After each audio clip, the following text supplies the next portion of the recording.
at Laval Metabolic Institute, with my physicians, OB-GYN, family medicine, nurses, dietitians, we do a lab test. We have to explain to people over and over again why trending labs matter and what does this lab mean. Well, why did I bother writing the book, Your Blood Never Lies? Well, I wrote Your Blood Never Lies because people would all the time tell me, oh, my doctor told me my labs are normal. Their doctor was right from the perspective of normal meant you don't have a disease showing up. What we wrote Your Blood Never Lies for was to answer a different question.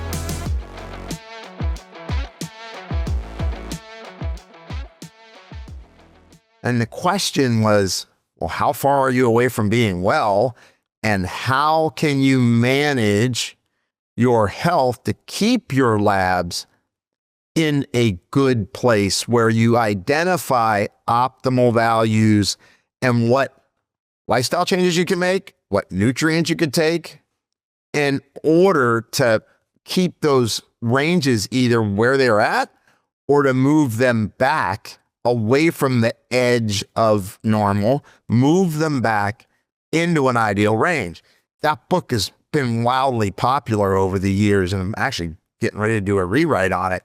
But right now, it's still very relevant to be able to get your lab test, from your doctor. Look up the labs and read about them, because you might be surprised as to what's normal, meaning you don't have a disease yet, but it doesn't talk about it in our healthcare system. We're just new at this. Like, we're now realizing we need to build a system of wellness health and not just identification of illness, right? So what Your Blood Never Lies does, it helps you to kind of shape that wellness equation for you as to what do I really need to work on?